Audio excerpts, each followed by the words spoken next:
Kita sudah mendengarkan firman Tuhan mengenai doa. Itulah kekuatan kita. Tanpa berdoa, saudaraku, tidak ada orang Kristen yang kuat. Tanpa berdoa, saudaraku, kita akan jatuh pada pencobaan. Tidak sia-sia Tuhan Yesus berkata kepada murid-muridnya, tidakkah engkau sanggup berjaga-jaga 1 jam dengan aku? Berjaga-jaga dalam berdoalah supaya kamu jangan kena pencobaan. Ada musuh kita, saudara. Kita ini dalam peperangan yang terus-menerus. Jadi saudaraku tetap berdoa. Amin, saudara. Di samping itu, satu perkara yang penting lagi, saudaraku, kita harus, saudaraku, membaca firman Tuhan juga tiap-tiap hari. Ini makanan rohani kita. 1 Petrus 2 berkata, sebagai kanak-kanak yang baru lahir, hendaklah kamu, dikatakannya, ya, rindu akan susu yang sejati, yaitu firman Tuhan, supaya kamu bertumbuh dengan baik.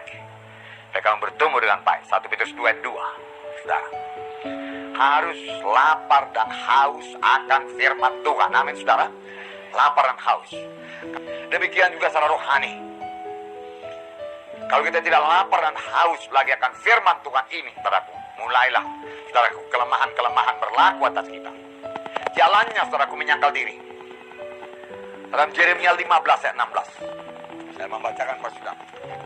Apabila aku bertemu dengan perkataan-perkataanmu, maka aku menikmatinya. Firmanmu itu menjadi kegirangan bagiku dan menjadi kesukaan hatiku, sebab namamu telah disuruhkan atasku, ya Tuhan Allah semesta alam.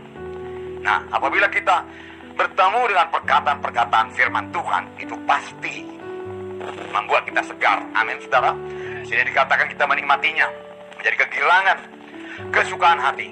Nah, itu sebabnya, saudara, kita perlu membaca firman Tuhan tiap-tiap hari. Mazmur 119 ayat 20. Hancur jiwaku karena rindu kepada hukum-hukummu setiap waktu. Demikianlah hendaknya kita selalu merindukan firman Tuhan. Nah, saudara kekasih dalam nama Yesus, saya yakin waktu kita dulu mula-mula selamat, saudara, lahir baru, kita suka sekali akan firman Tuhan. Saya sendiri, saudaraku, waktu lahir baru, saudaraku, saya bawa perjanjian baru yang kecil itu kemana pun saya pergi, saya kantongin dan saya baca dengan sembunyi-sembunyi. Tapi saya tidak peduli, saudaraku, sepanjang saya bisa membaca firman Tuhan. Rindu. Juga kadang-kadang saya rindu pulang ke rumah untuk berdoa. Nah, kerinduan seperti ini, saudaraku, jangan hilang. Amin, saudara. Peliharalah itu. Kalau belum ada lapar rohani ini, saudaraku, saudara pompa dulu. Ya, saudara, sangkal diri saudara untuk berdoa. Saya katakan waktu itu berdoa, sembah Tuhan dulu. Aku cinta padamu Tuhan Yesus. Besarlah engkau, ajaiblah engkau Tuhan. Luar biasalah engkau, luar biasalah firman-Mu Tuhan. Aku menikmati persekutuan dengan Engkau Tuhan. Haleluya, aku muliakan Engkau, aku tinggikan Engkau. Aku cinta padamu Yesus, aku cinta padamu Yesus. Amin, saudara. Ya. Kemudian saudara akan bersekutu dengan Tuhan. Roh Kudus akan menolong saudara. Saudara sudah penuh dengan Roh Kudus, bicara dengan bahasa roh. Amin. Ya. Kemudian saudaraku baca firman Tuhan. Nah, saudara, bagi saudara yang jarang sekali baca firman Tuhan dan belum mengikuti schedule, saudara, baca dulu perjanjian baru, saudara. Baca dulu perjanjian baru.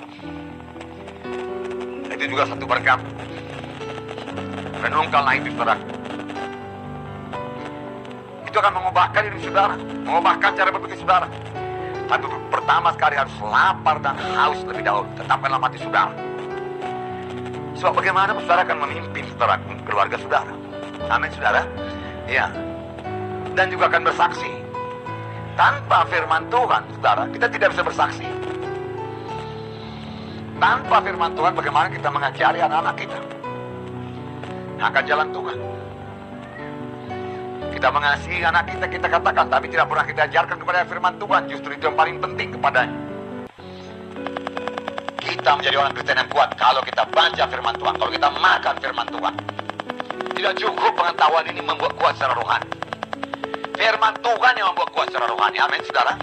Tapi orang sederhana pun dia, saudara, dia pandai membaca, misalnya tamat SD saja, tapi dia rajin membaca firman Tuhan. Dialah yang menjadi dewasa dan kuat dalam Tuhan.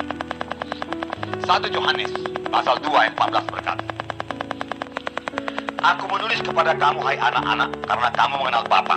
Inilah mula-mulanya anak-anak saja kita, karena kita mengenal Bapa, kenal Tuhan sebagai Tuhan dan Juru Selamat. Kemudian aku menulis kepada kamu, hai bapak-bapak, karena kamu mengenal Dia yang ada dari mulanya. Aku menulis kepada kamu, hai orang-orang muda, karena kamu kuat. Mengapa kuat? Saya bacakan. Aku menulis kepada kamu, hai orang-orang muda, karena kamu kuat dan firman Allah diam dalam kamu, dan kamu telah mengalahkan yang jahat. Kamu kuat karena firman Allah diam dalam kamu. Amin. Kalau kita baca firman Tuhan, maka firman Tuhan diam dalam kita.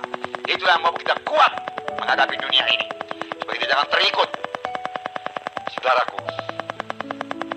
Dan kamu bisa mengalahkan si jahat. Karena dengan mudah kita berkata, ada tersurat. Sama sebagaimana Tuhan Yesus berkata kepada setan, ada tersurat. Dan setan mundur. Karena apa? Karena Tuhan Yesus mengucapkan firman Tuhan. Jadi ada tersurat itu yang berkuasa, membuat kita kuat. Efesus pasal 6 ayat 10 berkata, hendaklah kamu kuat dalam Tuhan. Jadi manfaat yang pertama menjadi kuat dalam Tuhan. Dalam Efesus pasal 6 dikatakan ayat 10, akhirnya hendaklah kamu kuat dalam Tuhan, dalam kekuatan kekuasanya. Menjadi kuat dalam Tuhan, dalam kekuatan kuasanya. Apakah yang diperbuat? Di sini dikatakan ayat 17, dan terimalah ketopong keselamatan dan pedang roh, yaitu firman Allah, firman Tuhan. Ya. Nah, jadi firman Tuhan itu membuat kita kuat, saudaraku, dan kita mengalahkan si jahat. Sebaliknya, saudaraku, tanpa firman Tuhan kita akan kalah, saudaraku. Kita akan dikalahkan oleh si jahat, oleh tipu daya setan. Oleh sebab itu jangan biarkan kita kosong dari firman Tuhan. Makan firman Tuhan tiap-tiap hari. Amin, saudara. Ya,